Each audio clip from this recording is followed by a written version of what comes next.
Hello friends, welcome to my channel রিউজ dessert delight. তোমরা সবাই কেমন আছো? আমি ভালো আছি। আজ তোমাদের সাথে শেয়ার করব টাইগার ফিশ কেক, কোনো রকম মোল্ড ছাড়াই। চল শুরু করা যাক। আমি একটা নিয়েছি 6 ইঞ্চির মোল্ড, আর দুটো 2 ইঞ্চির মতো করে হবে ছোট বাড়িতে ব্যবহার করার বাটি।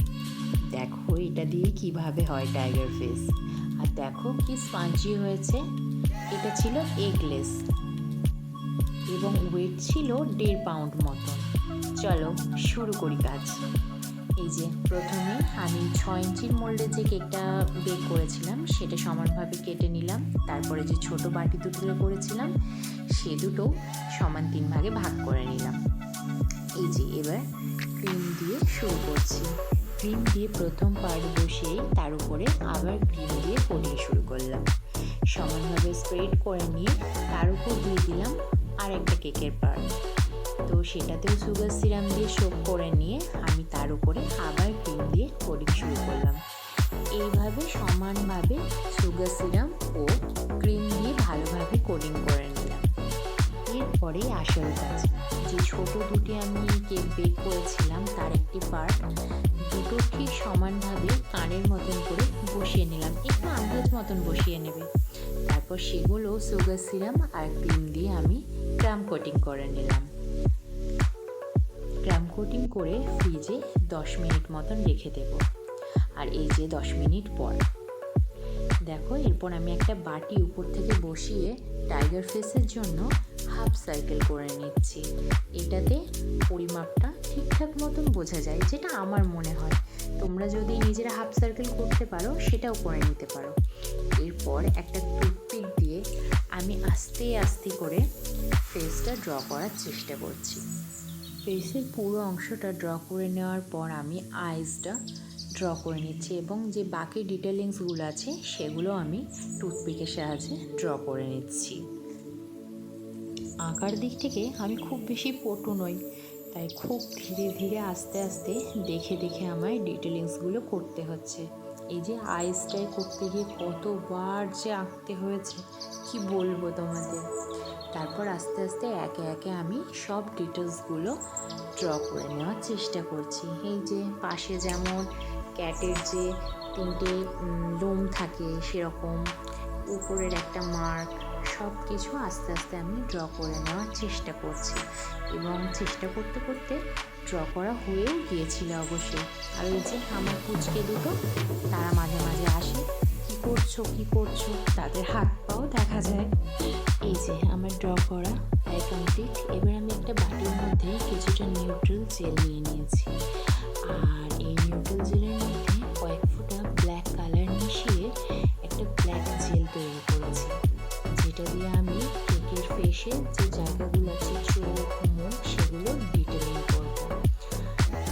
আমার কাছে চকলেট গানাশ ছিল না আর বাজেটটাও একটু কম ছিল, তাই আমি এটা ইউজ করেছি। তোমরা চাইলে চকলেট গানাশ ইউজ করতে পারো। এবারে আমি কালার জেলটা একটা পাইপিং ব্যাগে ভরে ডিটেলিংগুলো শুরু করেছি। এই যে তোমরা যেভাবে দেখছো হালকা হালকা করে আমি হালকা হাতে এগুলো সব ড্র করে নিচ্ছি। এই যে ডিটেলিংয়ের কাজ শেষ আমার।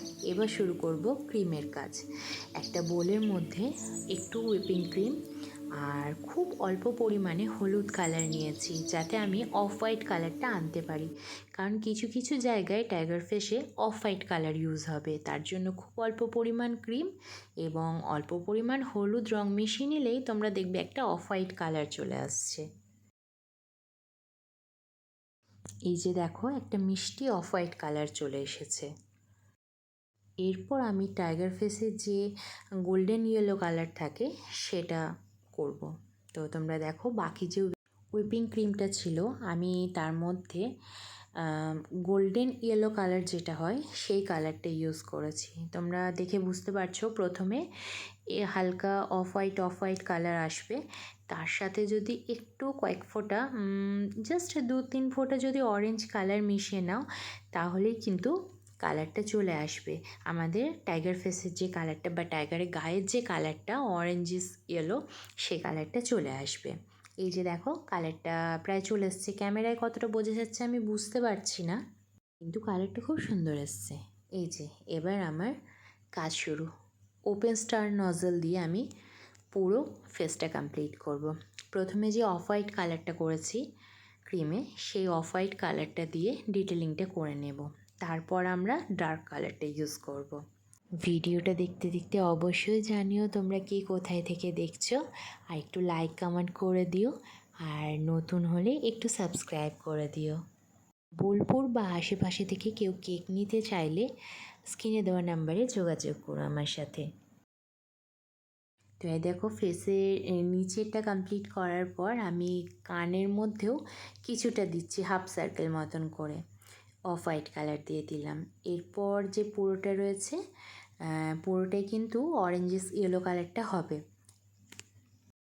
অফ হোয়াইট কালার কাজ প্রায় আমার শেষের দিকে। তো এরপর দেখো এই যে অরেঞ্জ কালার দিয়ে আমি শুরু করে দিয়েছি বাকি ফেস। খুব হালকা হাতে কাজটা করতে হবে, না হলে যে ডিটেলিংগুলো করা আছে সেগুলো একদম ঘেঁটে যাবে। তো আমিও খুব হালকা হাতে চেষ্টা করছি করার। তোমরা দেখে বলো অবশ্যই কেকটা কেমন হয়েছে, কমেন্ট করে আমায় জানিও। আর আমি কিন্তু পুরোটাই স্টার নজেল ইউজ করেছি, তোমরা চাইলে অন্য কোনো নজেলও ইউজ করতে পারো। তো আমার মনে হয় স্টার নজেলটা দিলে একটু বেশি সুন্দর লাগে জিনিসটা দেখতে।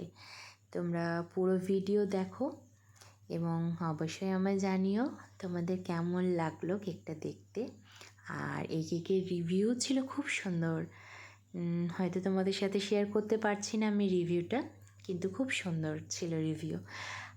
আর এটা আমারই স্কুলের এক স্টুডেন্টের জন্মদিনের জন্য ছিল কেকটি। এই দেখো কথা বলতে বলতে ক্রিমের কাজ পুরো শেষ, এবং শেষে আমি ব্ল্যাক কালারের জেলটা দিয়ে আরেকটু ডিটেলিং করে নিলাম। এই যে কেকের ফুল লুক। তোমরা অবশ্যই জানিও তোমাদের কেমন লাগছে দেখতে। কোনো ভুল ত্রুটি থাকলে অবশ্যই তোমরা আমায় ধরিয়ে দিও আর কি করতে হতো না হতো। আর হ্যাঁ, আমি পুরোটা ক্লিন করে দিয়েছিলাম, যেটা ভিডিও করতে ভুলে গেছি। দেখা হচ্ছে পরের ভিডিওতে। ভালো থেকো, and thank you for watching.